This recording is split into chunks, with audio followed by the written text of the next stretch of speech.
My name is Emily Parker. I've been married for 4 years and have a 2-year-old daughter. My husband works at a hospital, and I thought our marriage was going well. But was I the only one who thought that? One day, while my husband was at work, a woman barged in. My daughter was out because her grandparents were taking her to an amusement park, so it was just me at home. I had never seen this woman before, but she greeted me with a bright smile, and she seemed nice, so I thought it wouldn't hurt to let her in if she had something to say. As we sat down for coffee and chatted casually, the conversation took an unexpected turn. Please break up with him. I was baffled by her sudden demand and, when I asked for clarification, she burst into tears. I'm dating John. I love him so much. Dating? You mean you're in a serious relationship? Yes. I can't live without him anymore. Please, let him go to me. This is all so sudden. I had no idea he had a girlfriend. How am I supposed to know if what you're saying is true? I need to talk to him first. Don't say that, just break up with him. Even if you say that, breaking up isn't something I can just do so easily. So you really won't break up with him? Whether her emotions got the best of her or she was frustrated with how the conversation was going, she lunged at me and began hitting me in the face, over and over. And she did it with a coffee cup. Coffee splattered everywhere, staining the carpet, and the blows left me covered in blood. I thought she was gonna kill me. Then, as if snapping back to reality, she dropped the coffee cup on the floor and stormed out of the house. In pain all over, I managed to drive myself to the hospital and croaked out a request. Please call my husband. Hearing this, the nurse, though surprised, said, We don't have a doctor by that name here. And took me to an examination room. I was aware that the doctor was asking me questions, but my mind was preoccupied with the fact that my husband wasn't there. My husband is John Parker. He should be in surgery. Even as I said this, the response I received was, There's no Dr. Parker at this hospital. There never has been. That's impossible. At that point, my consciousness began to fade, and it seemed like I fainted. During my unconscious state, it appeared I was dreaming. It felt like I was looking back on my life. My parents were wealthy, and I never had to worry about money growing up. After graduating from college, I started working. Around that time, a friend invited me to a mixer, where I met my husband. Back then, he was in his first year as a medical intern, earning very little. As we started dating, he would guiltily mention not having much money. Since I was working and could always ask my parents for pocket money if I needed it. So I ended up paying for our dates every time. Sorry, give me a little more time, and I'm sure I'll be able to cover our dates. Don't worry about it. I have a job, and money isn't an issue. But years passed, and my husband remained poor. This was because my husband's parents were impoverished, living in conditions beyond my imagination. After we got married, he sent money to his parents every month to support them. I suggested that living together might improve their situation, but he refused. No, my mom and dad prefer their home. Why? That house is pretty old. To Emily, maybe, but to my parents, it's a house full of memories. They've lived there since their honeymoon, and it's where our family's history is etched. It's pointless to talk to them about moving. In the end, my in-laws never left their old house, and most of my husband's salary went to them. This meant we couldn't rely on his salary for our expenses. Sorry, because my parents are poor, I have to give almost all my salary to them. That's why we have so little for ourselves. I never questioned this and even felt proud of my husband for supporting his parents so selflessly. When I told my parents about this, they were moved by his dedication. So, I never doubted he was a wonderful person. However, the reality of our financial struggle was undeniable, and for the first time, I experienced not having enough money. When I talked to my parents about it, they offered to help out of love for their daughter. But I knew that telling it to my husband would hurt his pride. Out of consideration for him, I kept silent. I worked for my husband, humbled myself before my parents for him, and did everything I could for his happiness. I thought that made me happy. everything was for my husband. Yet, one day, suddenly a woman came over, and I ended up completely shattered. Truly, both in body and soul. When I regained consciousness, I apparently was crying. Tears had stained my cheeks. Was that a dream?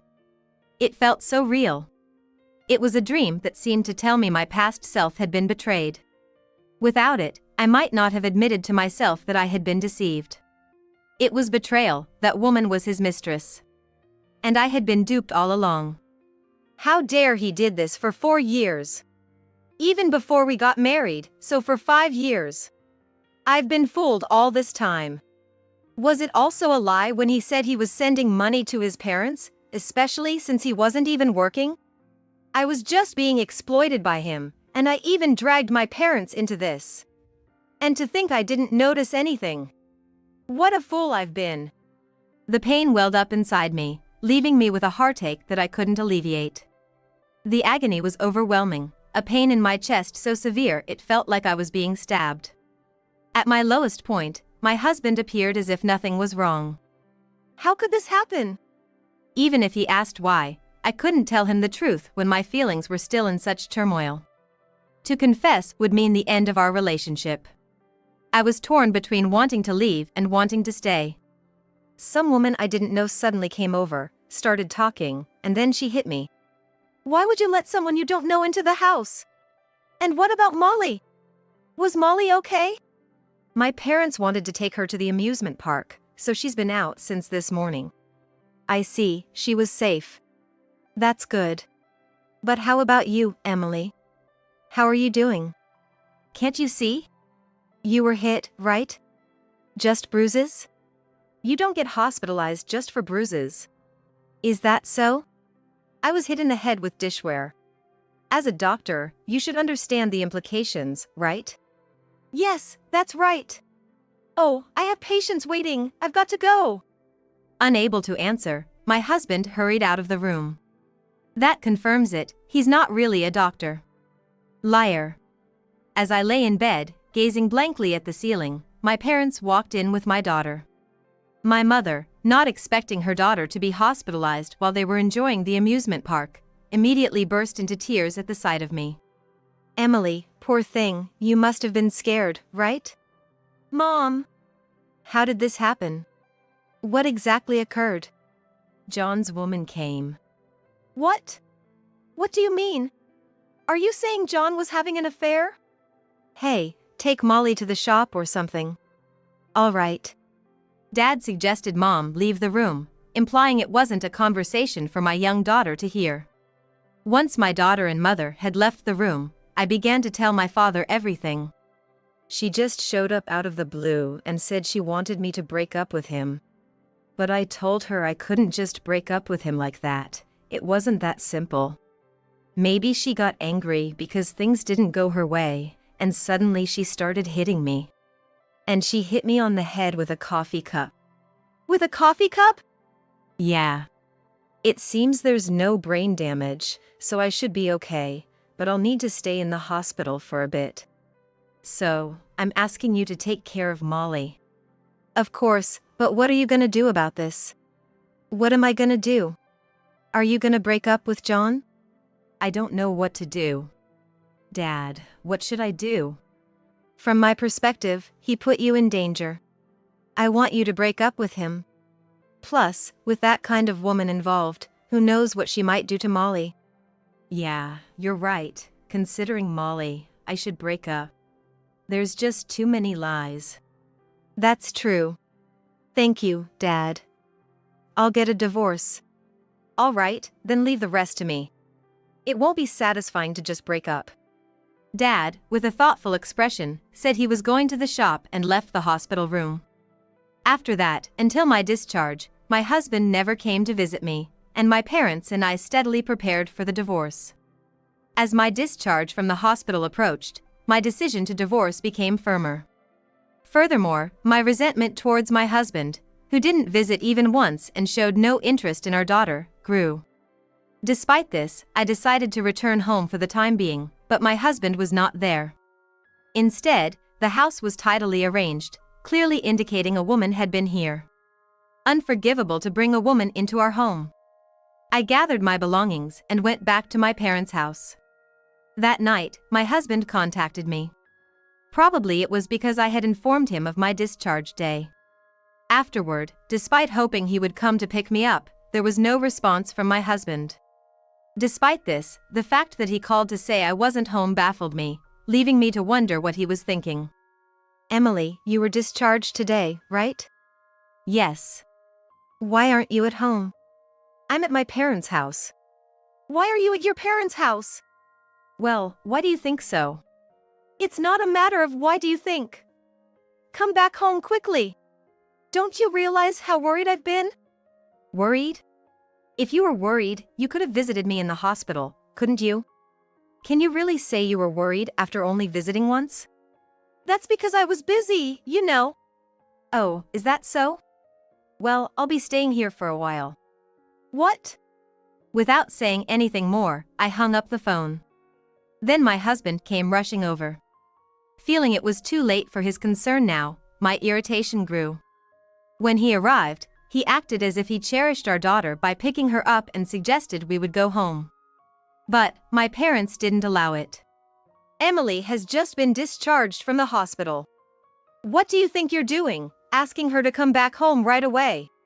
What? If you were a doctor, you'd understand what this means. Now sit down, we have something to discuss. Meryl, please take care of Molly. Okay. After my daughter was taken to another room, my husband offered a forced smile. This is unpleasant. Why are you both making such scary faces? You're acting strange. There's nothing strange here. In this situation, I think it's strange for you to be smiling. What situation? Do you even understand why I was hospitalized? Yeah, some unknown woman came in, right? The issue is who that woman was. If she's unknown, right? She said she was dating you.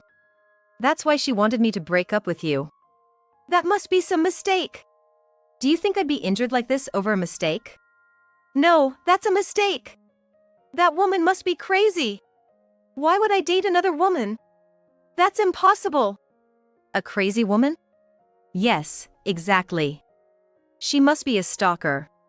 Lately, I felt like I was being followed. I tried to ensure you wouldn't be harmed, but I never imagined she'd do something like this. Are you serious? Of course.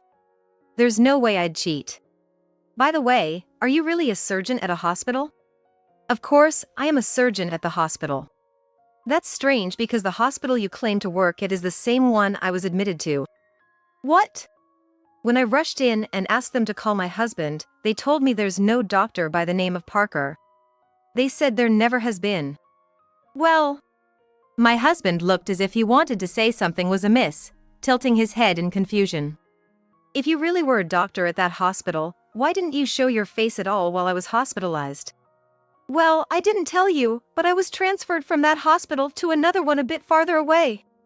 I couldn't visit you because I was busy every day. I barely even went home. That sounds odd too. The coffee cup that should have been lying on the floor and the coffee stain that should have been on the carpet were all cleaned up. I thought it would be trouble for you when you came back, so I cleaned those up myself.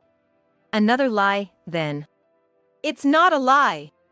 You lie as easily as you breathe. I'm telling you, it's not a lie. What's wrong with you? Did getting hit on the head knock something loose? That hospital said they've never had a surgeon by the name of Parker. That's just the nurse not knowing. Not everyone knows who I am. Even though it's the same surgery department? I wonder if that's possible. It's a large hospital. If that's the case, then show me your medical license. I don't have that with me. You don't have it? Right. I have a certificate, but those are too large to carry around. But you should have something to prove that you carry with you. Well, look, like this. My father showed his smartphone screen, and my husband paused, thinking. Then he said, "Oh, that thing. It would be a big deal if I lost it, so I keep it safe at home." Then, my father swiped his phone a few times more. And the screen he showed was for a medical license verification search. Your name doesn't seem to be here. which means you're a fake doctor. That must be just a registration error.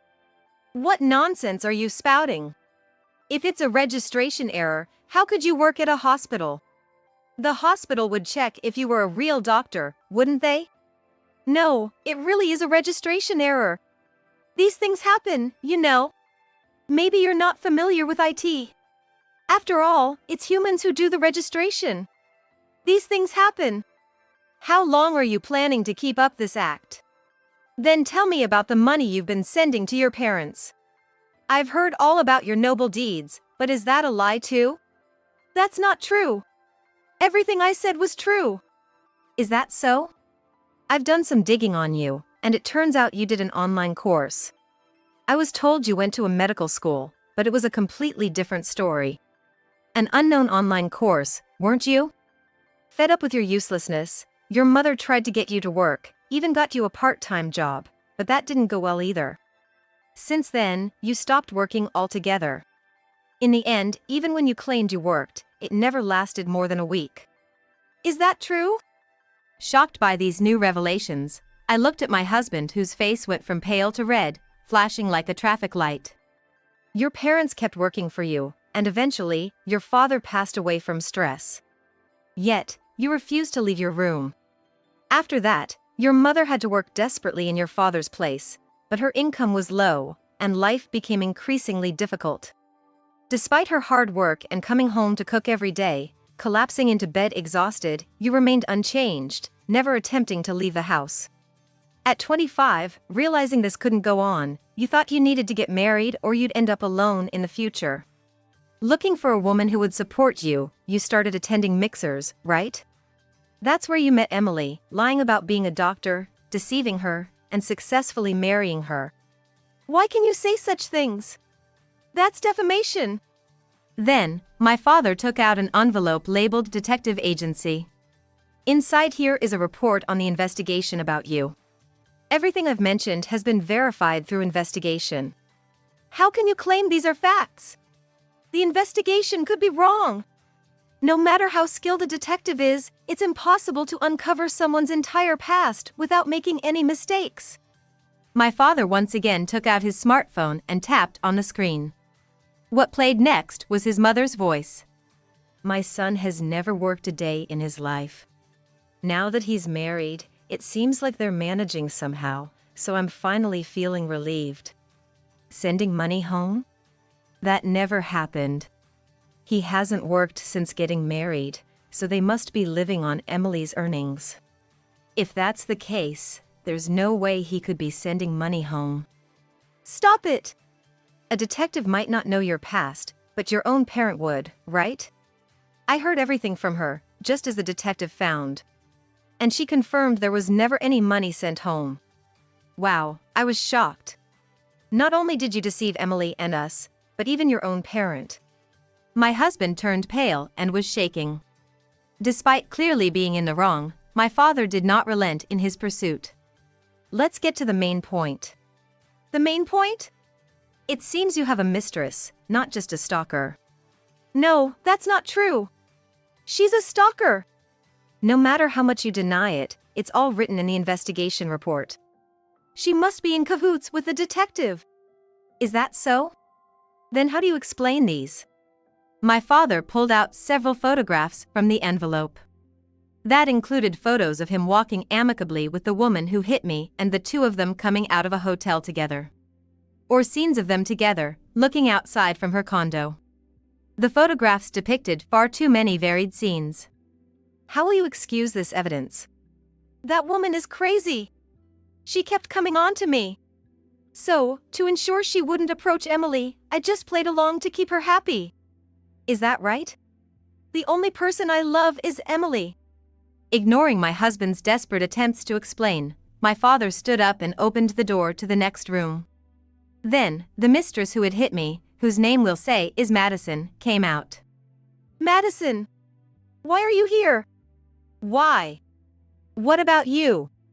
You said we were gonna get married, right? And now you're calling me a stalker? You always said you loved me, that your love for your wife had faded, and now you're trying to reconcile? No, that's not. You said you were a doctor, that you didn't have money because you were an intern, that your wife took all your salary, so you were broke. That's why I've been supporting you with the little salary I have. And now you're neither a doctor nor planning to leave your wife? I believed in you and confronted your wife because of that. You went too far. If I hadn't, I would still be in the dark, being deceived by you. Madison, do you really want to marry this man? Of course. I've been with him for so long, I've decided to live for him. No, that's not true. I have no intention of leaving Emily. How cruel. You don't want to leave your wife? So everything you told me was a lie? No, it wasn't a lie. I was serious about that. But it's also true that I don't want to leave my wife. I can't accept that. I gave you an allowance, and you promised to repay it once we were married or once your internship was over and your salary increased. You told me to just bear with it for now. Well, that's... If you were lying about being a doctor, how are you planning to repay me? Well, I thought Madison would understand if I said... Understand what? Maybe if I said I got fired as a doctor, we could somehow make it work. So you were planning to deceive me again? You wanted to continue our affair without leaving your wife? Don't think of it that way. Isn't it better if we all just enjoy ourselves without worrying about marriage contracts? I wanted to get married. I wanted to be your wife. Marrying you means divorcing Emily. Doing that would cut me off from Emily's inheritance. Emily comes from a wealthy family. Staying married to her is far more profitable than marrying you. Ah, I see. So that's the case. You married Emily under those pretenses, even resorting to lies. The audacity, to think it was all about my father's inheritance from the start. No, that's not it. I was just using sophistry to satisfy Madison. Sophistry? You're saying it's sophistry? So, you prefer your wife after all? Madison, let me ask you again. Even now, do you want to marry this man? Absolutely. My feelings won't change no matter what I hear. Well, that's good to hear. So, here's a divorce paper. Emily, John, sign it. No. I don't want a divorce. Whether you sign now or later, it will happen eventually when I hire a lawyer. How could this? I picked up the pen and wrote my name. Now, it's your turn. When my father placed the divorce paper in front of my husband, he reluctantly agreed to the divorce despite his protests. Next is this. Marriage license application form. After you two are together, this man might not arrange the marriage license. So, do it right now. How can this be? You've already signed the divorce paper. No matter how much you dislike it, the outcome will be the same. As my husband's hand trembled while he agreed, Madison looked happily. Congratulations. What a disaster. I never imagined it would come to this. Everything was going fine until now. From now on, you belong to me alone. John will be claiming alimony and child support. But I don't have any money. Whether you have money or not, it's only right to claim it. After all, you had a mistress. It costs money to raise Molly. How can you say that? Aren't you wealthy? You have more than enough without taking from someone poor like me. That's a different matter. If you don't have the money, borrow it and pay in full. In full? How much will that be? Molly is only 2 years old. It'll be around next 16 years. You'll pay $5,000 a month. You can do the math to figure out how much you'll need. How can I possibly borrow that much? I'm unemployed. Who would lend to me? There are plenty of places that will lend to you. It doesn't have to be a reputable lender. That's something for you two to figure out as a couple. And Madison will be claiming from you as well, so be prepared for that. Yes. I got to marry him, so I'll definitely pay. How can this be? What am I supposed to do now? Madison, you have to pay my share, too. John. If you have debts, you'll have to work. Maybe this will finally motivate you to work and live like a human being. Indeed, that's exactly right. Madison, you really are something. A person like you might be better suited for such a man. John, this might be your last chance for rehabilitation. Make sure you work hard and pay back what you owe. I can't believe this. I don't want to work. Then, that's the end of it. You can go now. No, there's still more. What about the division of assets? The house, the car, and other appliances. I should get half of those. You hardly contributed to the household expenses. The little you did contribute occasionally came from Madison, didn't it? Do you really think we could afford a house or a car under those circumstances? Everything was purchased with money my father helped us with. That means the house and the car belong to my father. You're not entitled to anything. That's absurd. What about my clothes, suits, shoes? Those were also bought by my father, so we'll be disposing of all of it. Why even those? You can just buy more. That's not a joke, you know. Some of those suits cost tens of thousands. Give it up. It's your fault for not working. Besides, you were always lying. From now on, you need to shape up for her. Oh, what a mess. Don't worry. I'm here for you. I'll support you in becoming capable of working. But I won't let you cheat again, Madison said with an eerie smile. Unaware of Madison's true intentions, my husband was utterly dejected. Later, John moved into the condo where his mistress lived, but he couldn't borrow money even if he wanted to. So, Madison took out a loan in her name and paid it off in a lump sum. But that was just the beginning of hell. Madison, who had always been kind no matter what, revealed her true nature. At home, she cracked the whip on John, who did nothing. Arguing that a man who couldn't handle household chores wouldn't be able to work, she taught him all there was to know about taking care of the home. While doing so, she forced him to look for work, but if he didn't work as Madison expected, he wasn't allowed to eat properly that day. Those who do not work shall not eat. That was her philosophy. Once John managed to find a part-time job, Madison quit her job. The reason was that she needed to drive him to and from work because she couldn't be sure if he was really working or not. Indeed, he might be fooling around with other women while claiming to be at work. Madison never took her eyes off John for a minute, effectively robbing him of any freedom. Moreover, he was not given any pocket money, and when going to work, he had to bring a water bottle and a packed lunch. Thanks to this, they were able to make the monthly payments, albeit small, so it was all thanks to Madison. However, John's figure had become significantly thinner, and he seemed to have lost his zest for life. Meanwhile, I returned to my parents' house, where I live happily with my parents and child, a family of 4.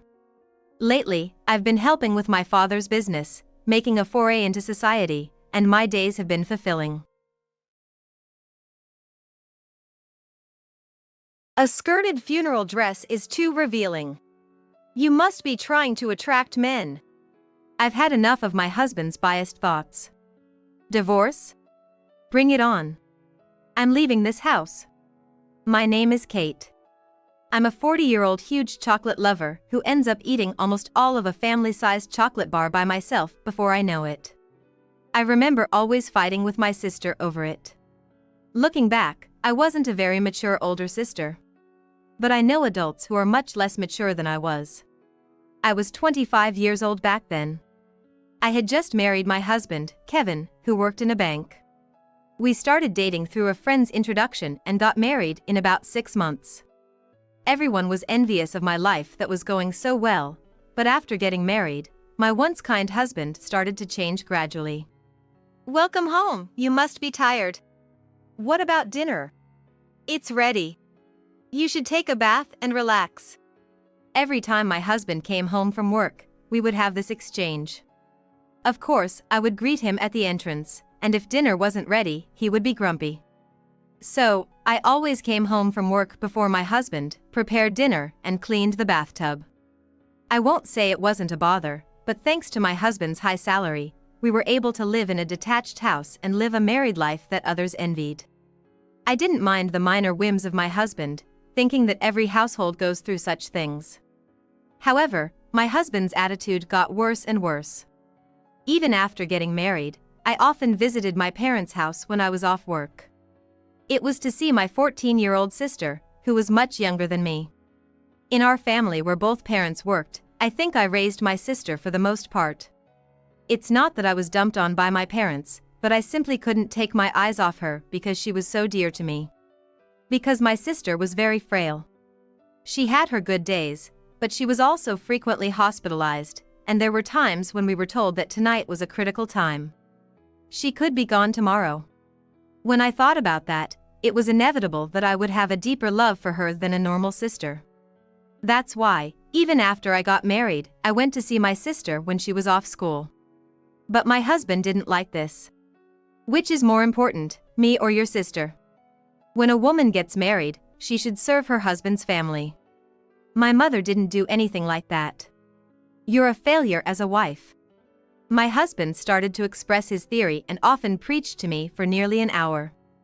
At that time, none of my friends were married. So when I talked to my senior at work about my husband, she said, "It's your fault. When you get married, you have to serve your husband." I thought that was how it was. Looking back now, I realize I was ignorant.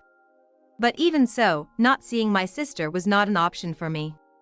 Because my sister's health was deteriorating. She was hospitalized again and was allowed to visit only for a short time in a sterile room. Rushing to visit when possible is a natural thing to do as a family. I sometimes took a day off from work to go, and I started going to the hospital even on days when my husband was off. But of course, my husband vehemently opposed this.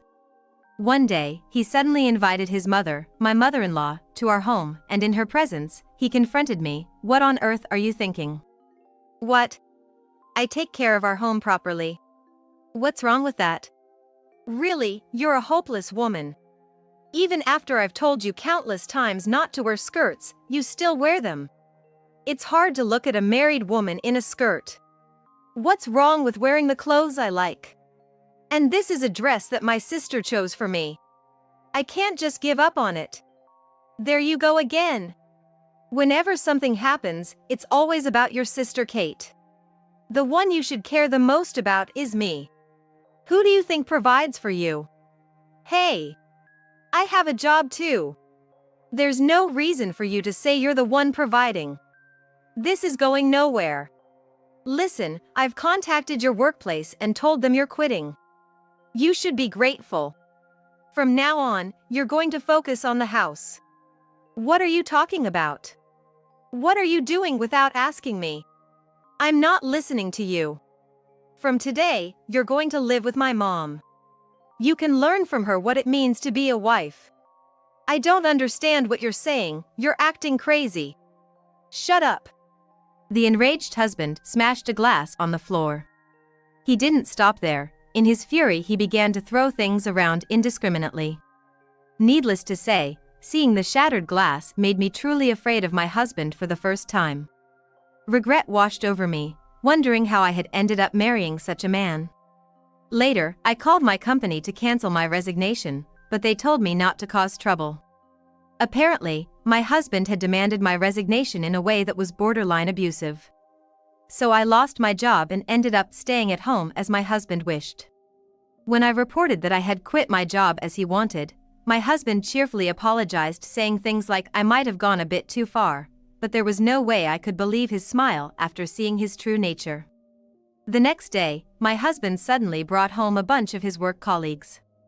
He proudly announced, "I thought I'd show off my beautiful wife," and even his subordinates and colleagues chimed in, complimenting my looks. To top it off, he unilaterally announced, "My wife is an excellent cook. Please try her food before you leave." Wait, this is too sudden. We don't have enough food for everyone. It's okay, something simple will do. I don't want you to overwork yourself. I can go shopping if need be. Hearing this, one of his female coworkers exclaimed, "Your husband really loves you." I'm jealous. No, this man just has a good public face. If he truly cared about his wife, he wouldn't bring home a bunch of colleagues as if forgetting about our huge fight the day before. Filled with resentment, I began preparing the meal with my mother-in-law. After about 3 hours of eating and drinking, his colleagues left our home. Ha, you. What? My voice instinctively rose at my husband's disgruntled demeanor. I was anxious, wondering what would happen if he threw a tantrum like he did the day before. Can't you be a little more cheerful? It looks like I'm not able to educate my wife properly. I didn't remember doing anything to deserve his criticism, but I couldn't talk back. I was scared. I'm sorry. Even a child can apologize. Mom, give her a score for today. He turned to his mother for support. Well, she's not doing a good job supporting her husband, is she? I can't give her any score. Ha! That's my mom, she knows what's going on. She can't even score you, how hilarious is that? Laughing uproariously, my husband lightly tapped me. Also, about the meal, I tasted a bit, but wasn't it not to Kevin's liking? That's right, Mom. Keep it coming. What about her clothes? There were men among the colleagues, but she's showing off her skin. What do you think? As a woman, it's indecent to show off your collarbone. She should cover it with a scarf or turtleneck. Whose fault is it that the colleagues suddenly invaded this house, and I had to cook without even having time to change my clothes? It's Kevin's. I didn't understand why I had to be belittled so unilaterally. She really is something, isn't she? Despite me educating her day in and day out, nothing sticks. I bet she's just not very bright. No doubt about it. In the end, that day, I ended up enduring a lecture for nearly 2 hours. By the time I finally managed to get a bath and was about to sleep, it was already nearing dawn at 4 a.m. Having to prepare my husband's lunchbox, I decided to give up on sleep that day. Even after that, my husband's attempts to educate his wife continued as I kept visiting my younger sister. After about a month and a half, I received news of my sister's passing. I wished it was a lie, and the first words I returned to my mother, who announced the sad news, were, "It's a lie, right?" I had been told over and over that her condition was critical, and I had even had my last visit with her. I thought I was prepared, but my heart couldn't catch up. She was just 14 years old. I wondered whether my sister, who had fought through painful treatments and repeated hospitalizations, had truly been happy in her life. As her older sister, had I been able to provide her with joy? However, the last expression I saw on my sister's face at the hospital was a smile. It seemed she hadn't suffered. You fought hard, and you did well. Thank you for everything.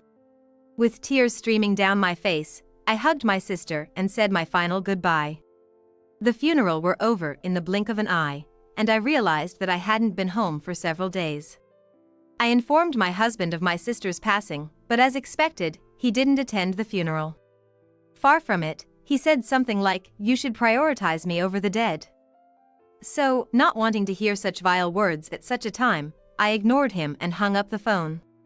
When everything was over and I returned home with a heavy heart, my husband and mother-in-law were waiting for me at the entrance, standing like imposing statues. You're quite late, aren't you? A family member has died. It's not like I could come back in 2 or 3 hours. How can you tell such a lie so easily? What? What, are you in your rebellious phase? Always lying and opposing me.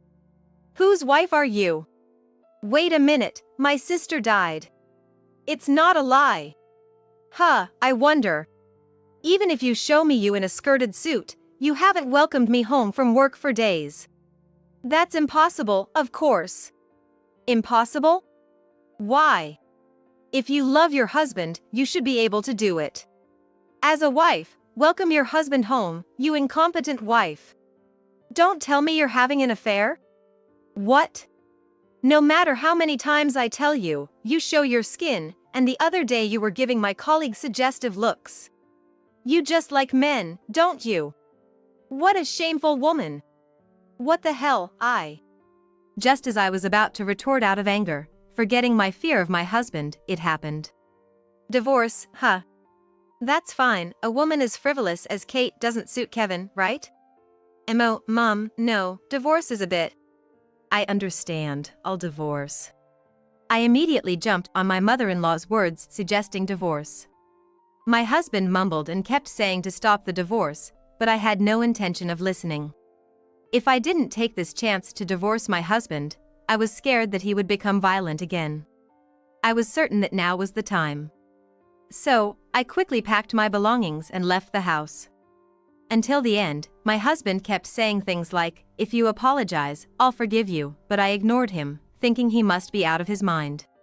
Still persistent, in the end, he grabbed my arm strongly and said, "Wait," so I hit his face hard with my bag and ran away. From there, I headed straight for a certain place. A room in an apartment that had been prepared just in case something like this happened. The moment I entered the room, I received a call from my mother-in-law on my cell phone. Hello. Kate?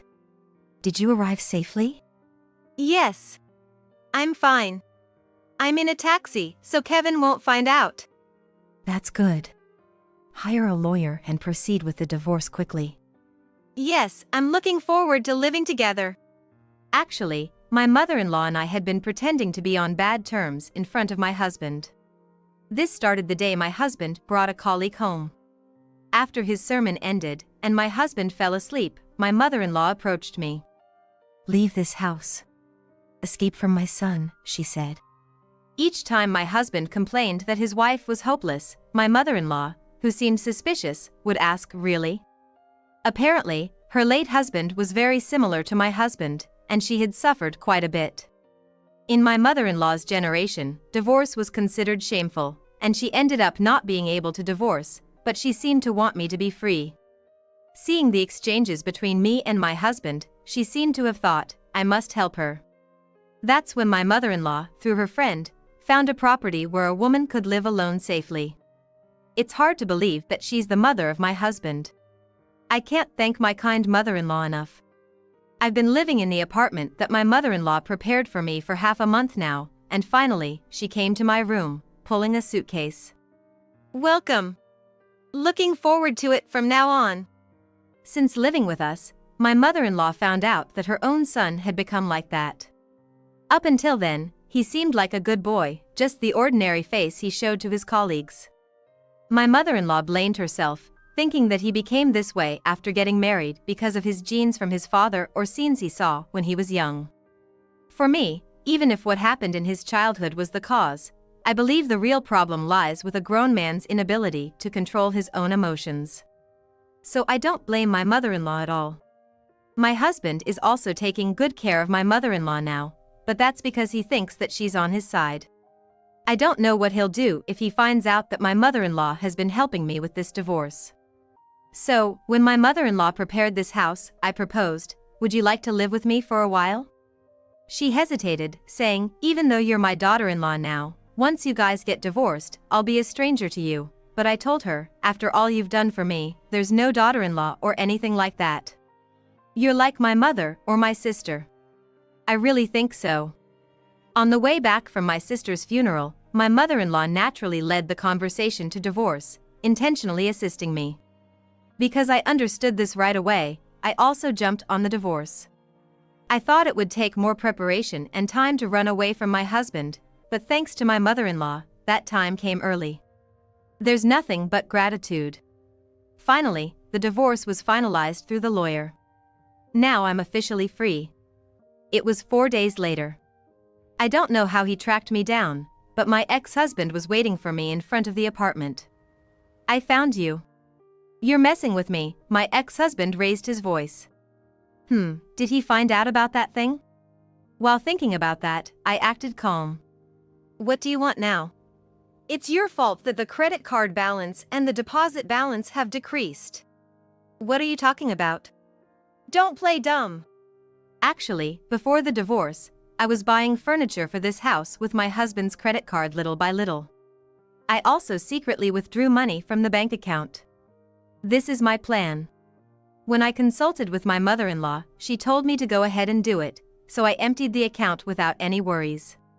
The reason why my unemployed mother-in-law and I can live elegantly, having tea parties every night, is thanks to this money.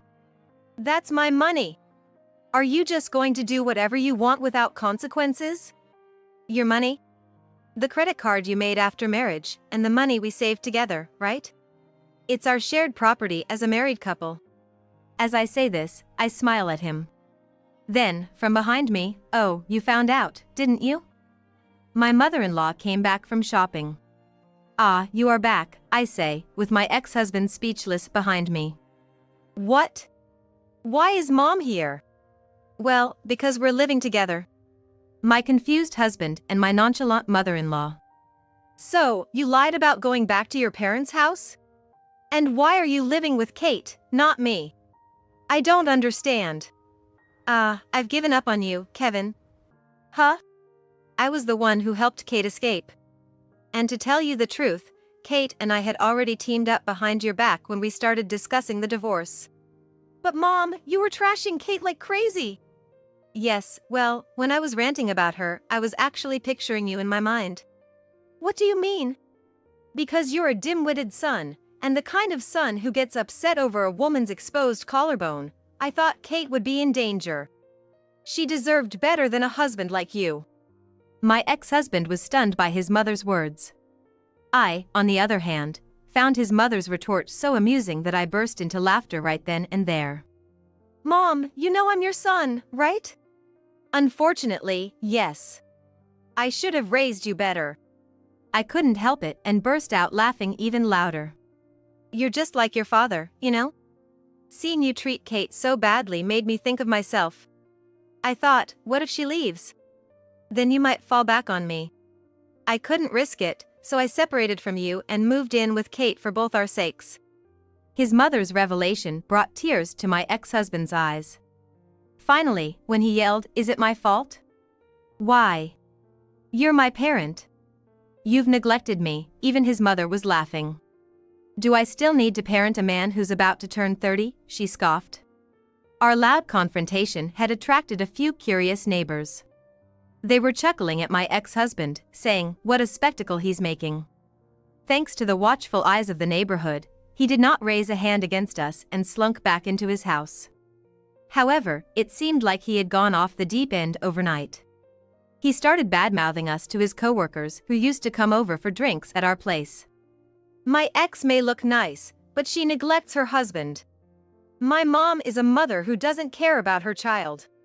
They're both spendthrifts, he whined to anyone who would listen.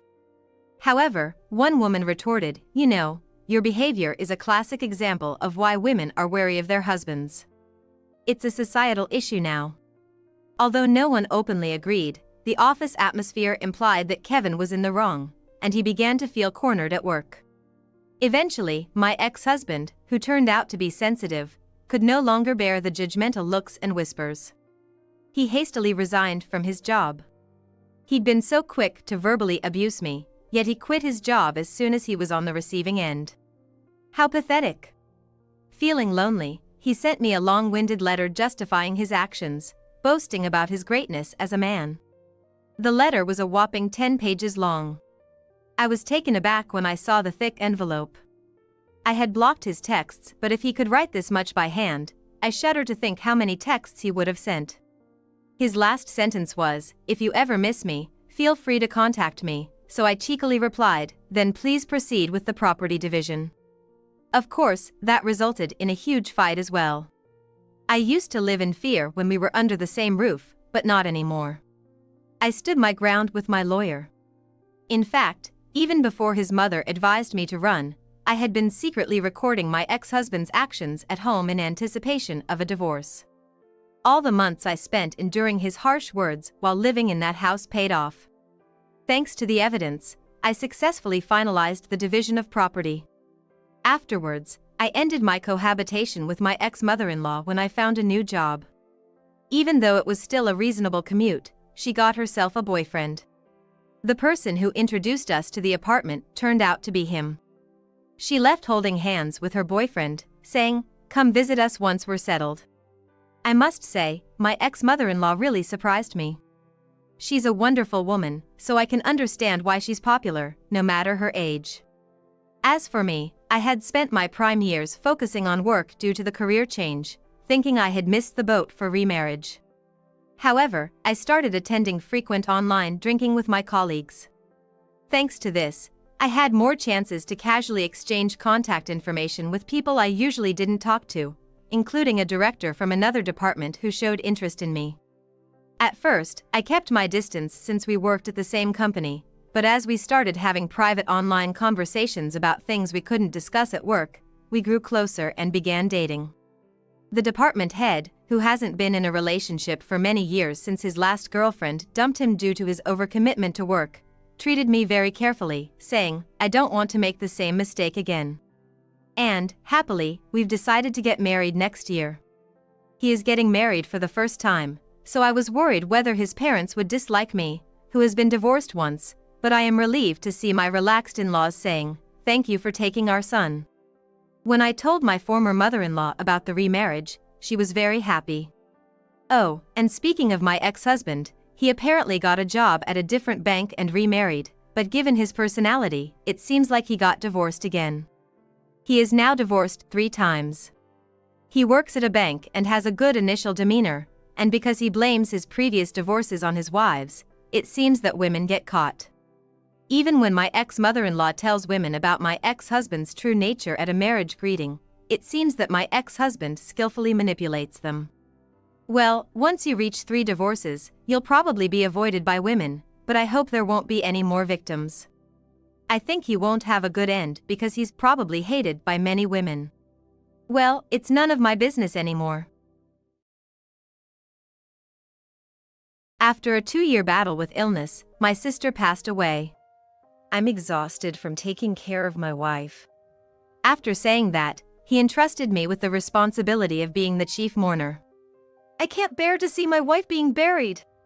He sobbed and ran out of the funeral hall just before the cremation.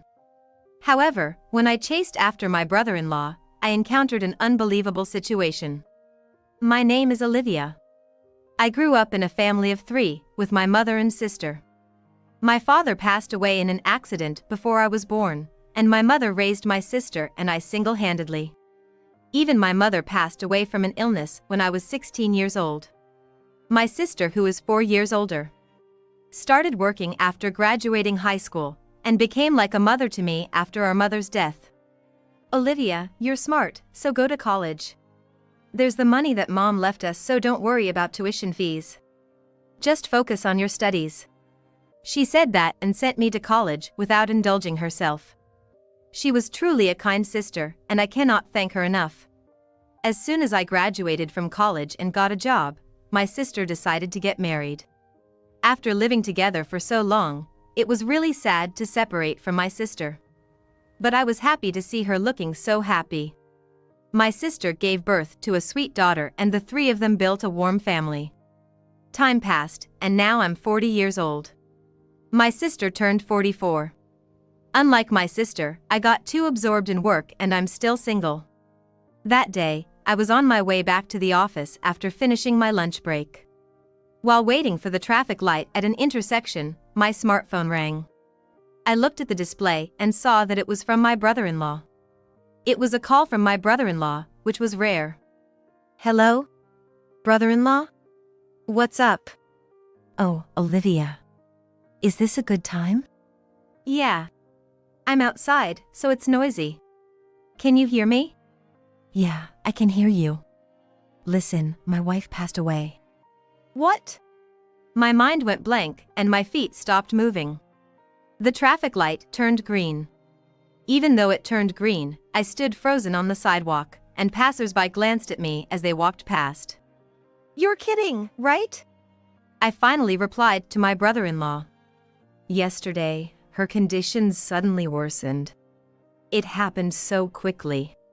My sister had been in poor health for about 2 years, going in and out of the hospital. I contacted my sister and visited her as much as I could. But recently, I couldn't go to see her because I was busy with work. I had heard from her emails that she had been receiving home care recently. She mentioned that a home care worker came twice a week. My health has stabled, so don't worry. Seeing those words in my sister's email, I had convinced myself that she was doing well and recovering at home. But was that really the case? My sister was so kind, maybe she had sent me those words to not make me worry. I deeply regretted not being able to visit her due to my busy work schedule. Thanks to my sister, I was able to graduate from college. Because of that, I was able to join the company I had hoped for. But still, I couldn't help but think that I wasn't able to do anything for my sister when she was suffering the most. Those thoughts kept swirling in my head. Hello? Olivia, are you listening? I heard my brother-in-law's voice from my smartphone. Oh, right, I was on a call. Oh, I'm sorry, brother-in-law. I understand.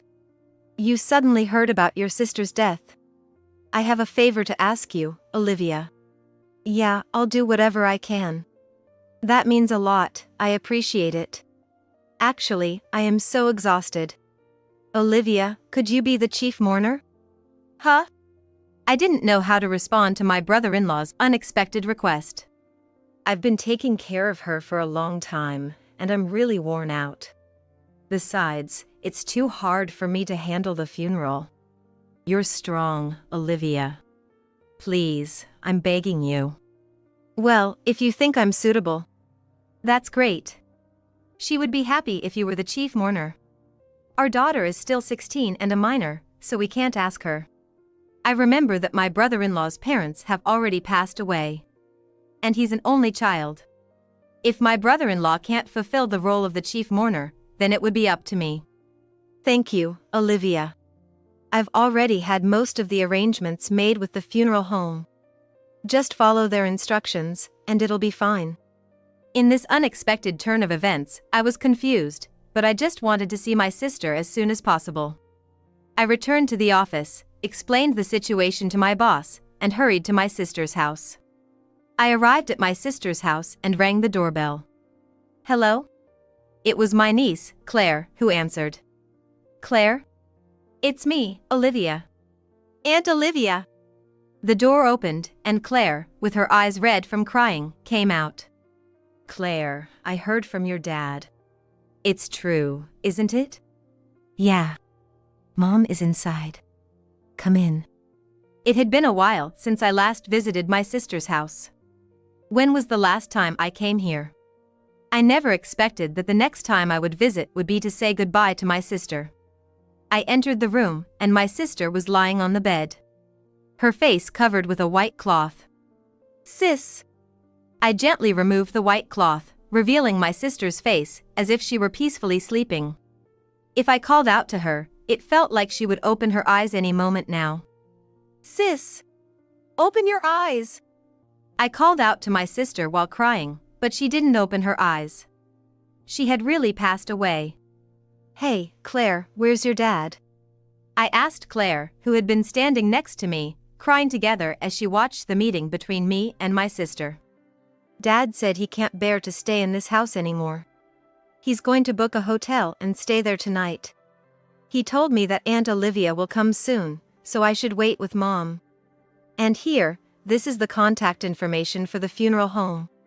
I was surprised by my brother-in-law's actions when I heard Claire's story. Even if he was exhausted from taking care of my sister, leaving his beloved wife behind, let alone his own daughter, and staying alone in a hotel. It seemed a bit heartless of my brother-in-law, but I think taking care of someone for 2 years must have been tough. Perhaps due to the exhaustion and shock, my brother-in-law ended up doing things that I couldn't even imagine. I couldn't blame him. What I could do was to prepare and send off my sister so that she could rest in peace. I suppressed my grief and contacted the funeral home. The funeral was scheduled for 2 days later. According to the explanation from the funeral home, it was my sister's wish to have only family and a limited number of people sent her off.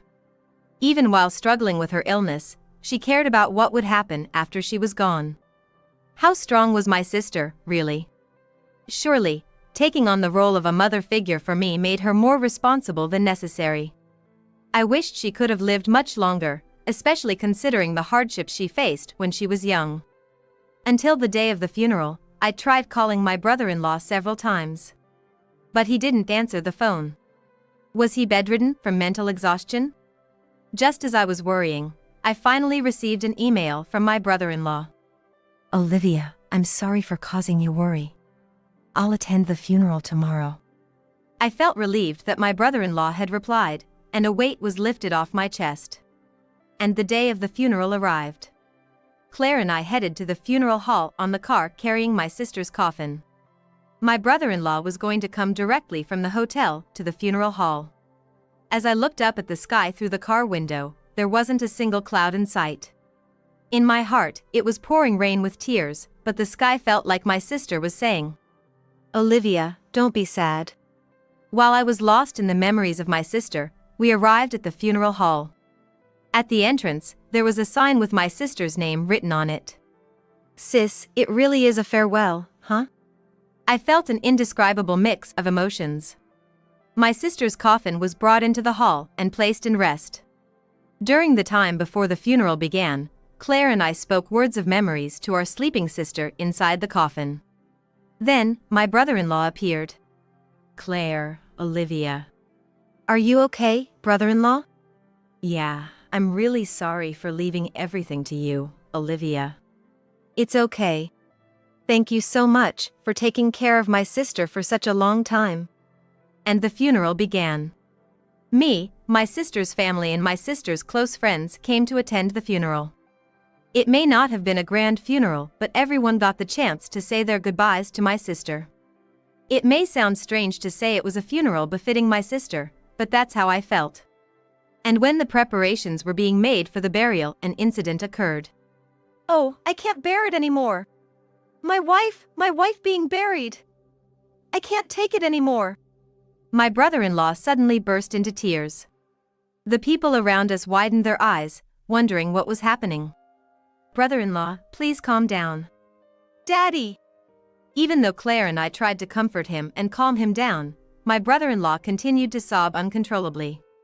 Feeling concerned, one of the staff members from the funeral hall came over, but my brother-in-law shouted, "I can't do this anymore.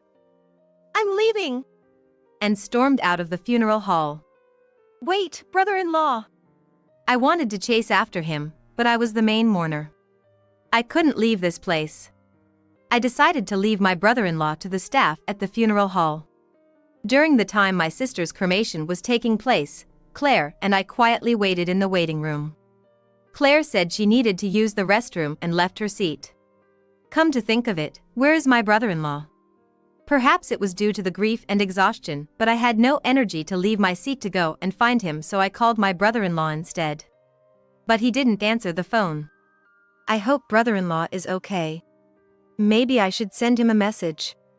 With that thought in mind, I opened the email app on my smartphone. Just as I was about to type, "Aunt Olivia." Claire returned. She had a troubled look on her face. "Claire, what's wrong?"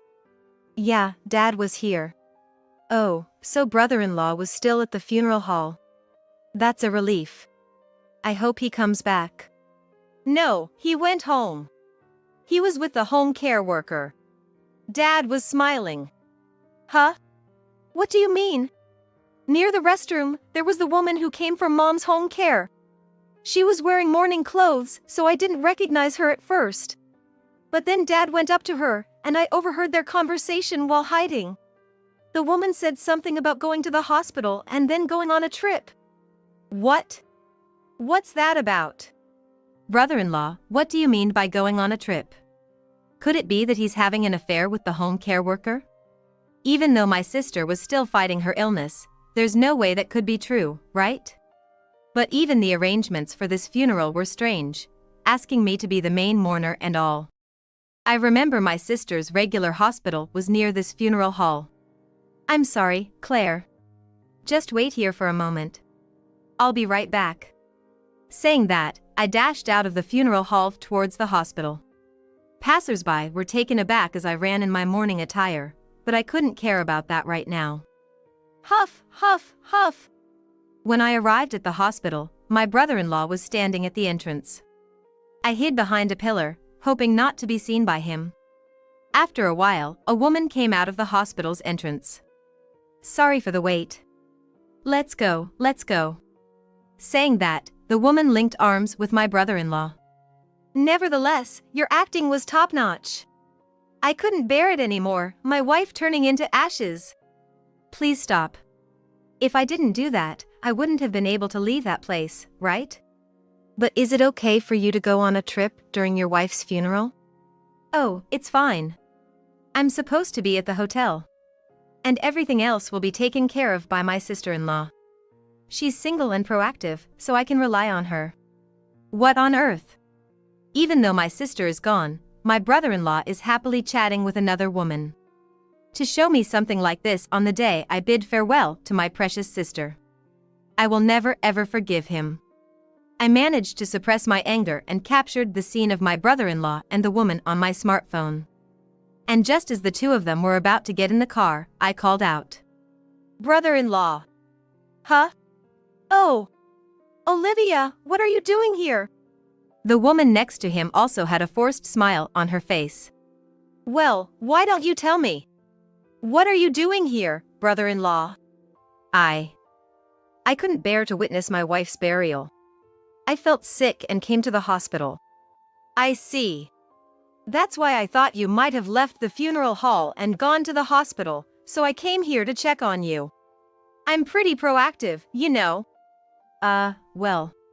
Upon hearing my words, my brother-in-law's face froze in shock, unable to say anything. Well, the cremation will be over soon. Let's go back to the funeral hall. Oh, by the way, you should come with us. I said that and glared at the nurse. Oh, no, Even if I have to drag her, I'll take her with us. I'm serious. You should come too. Okay. She replied with a dragged expression. In the car on the way back to the funeral hall, it felt like we were in the midst of a funeral. When we arrived at the funeral hall, Claire was waiting anxiously. Claire, I'm sorry for leaving you alone. Aunt Olivia, they're about to call us soon. Oh, Dad. Yeah. Claire. My brother-in-law replied with watery eyes. And after the burial was over, my brother-in-law, Claire, myself, and the friends who cherished my sister said our goodbyes to her quietly. I had the nurse wait outside. I couldn't allow the mistress to be present while we said our goodbyes. I didn't want my brother-in-law to handle them either, but I couldn't cause a scene here. Stay calm, stay calm. I reassured myself and managed to get through the situation. The funeral is finally over. But the real challenge lies ahead. We headed to my sister's house in my brother-in-law's car. Claire is sitting in the front seat, and the nurse and I are in the back seat. The car is silent. Once we arrived at my sister's house, I decided to confront my brother-in-law and the nurse right away. But before that, I asked Claire. What about you? Since it's going to be an adult conversation, do you want to wait in your room? No, I'll stay with you, Aunt Olivia. I want to hear it too. Claire saw her father leaving the funeral home with a smile on his face. It's too late to hide the truth from her now. My brother-in-law and the nurse sat in the living room, looking small and defeated. Brother-in-law, please explain what's going on. Well, you see. She started coming as a home nurse, and things just developed from there. Even though my sister was suffering from her illness. What on earth are you doing, brother-in-law? I raised my voice, and my brother-in-law stiffened, unable to say anything. You said you stayed at the hotel because you were tired, but it was really to meet this woman, wasn't it? Well, I was really exhausted. So, what's wrong with finding some comfort? What? That doesn't justify doing something like this. I slammed my hand on the table. My brother-in-law froze in place, unable to say a word in the face of my intensity. At that moment, Claire, who had been observing the situation all along, spoke up. I was the one taking care of Mom most of the time. What? What do you mean? I turned to Claire. Well, Daddy is only home when the nurse comes. And he leaves with her when she goes. Claire, what are you saying? But it's the truth, right? To my surprise, my brother-in-law couldn't say anything in response to his daughter's input. Now it's the nurse's turn. And you? After doing something like this, do you really think you can get away with it? I wonder what my face looks like now. I'd like to see it in a mirror. This must be the face of pure rage. Oh, I am truly sorry. No one can stop my momentum anymore. It's surprising to see myself, who rarely raises my voice, pursuing the other person with such a forceful tone. I never knew I had this side to me. Maybe my sister is lending me her strength. Brother-in-law, crying inconsolably before the cremation, was all an act, right? And going on a trip during my sister's funeral. What are you really thinking? I will never forgive you. However, the nurse made a final desperate attempt. Sister-in-law, you say this and that, but where is the evidence? Bam! This should be enough evidence, I declared as I thrust the photo I took at the hospital earlier. Clear as day, it shows my brother-in-law and the nurse walking arm in arm, laughing. The nurse couldn't say anything anymore. Apologize to my sister. I shouted at them with the loudest voice I had all day. Oh. Okay, I get it. They said as my brother-in-law and the nurse quietly stood in front of my sister's picture and apologized. After that, I took the appropriate steps to report my brother-in-law's actions with the nurse to the hospital that she worked. The nurse was severely reprimanded by the hospital and ultimately fired. The nurse's reputation quickly spread to other hospitals, making it difficult for her to find another job. And now, I'm living with Claire. If I were to find out that my father was secretly involved with a nurse while my mother was battling an illness, it would be natural for me to not want to live together. But no matter what kind of father he is, Claire is still his child. Although my brother-in-law made a mistake, he is also the person my sister chose to marry. I have no intention of forcibly separating Claire from my brother-in-law. However, I intended to stay by Claire's side until her feelings settled down.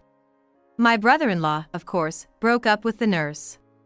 It seems he desperately clung to her afterward, saying things like, "Don't leave me. Now we can openly be together. Let's get married. But it seems she has completely lost interest in him. Furthermore, they seem to be in a heated dispute over compensation, saying things like, "How are you going to make up for getting me fired because of you?" And now, even Claire has left him, and he seems to have aged considerably. The other day, when Claire secretly went to check on him, he was kneeling in front of my sister's picture apologizing. Claire waits for me and cooks dinner when I come home late from work. She also subtly helps with household chores and is truly a good child. Claire, you can take it easy. When I said that, Claire responded, It's fine. I actually enjoy doing household chores. Maybe I take after Mom since she also liked taking care of the house. She smiled as she said that. One day, while having dinner, Claire told me something. Hey, Aunt Olivia, you know what? Mom knew about Dad and the nurse. Huh? I didn't know how to respond. But you know, Mom's body was already weak, so she couldn't do anything herself, but she said Aunt Olivia would take care of it. And it turned out just like she said. Claire said that with a slightly lonely smile. Then, looking at my face, she said, By the way, Aunt Olivia, you were really impressive back then. You were like a demon. And burst into laughter. Hey, stop it. As I looked at Claire's smile, I thought that I wanted to support her forever from the bottom of my heart. Just like how my sister became a mother figure to me.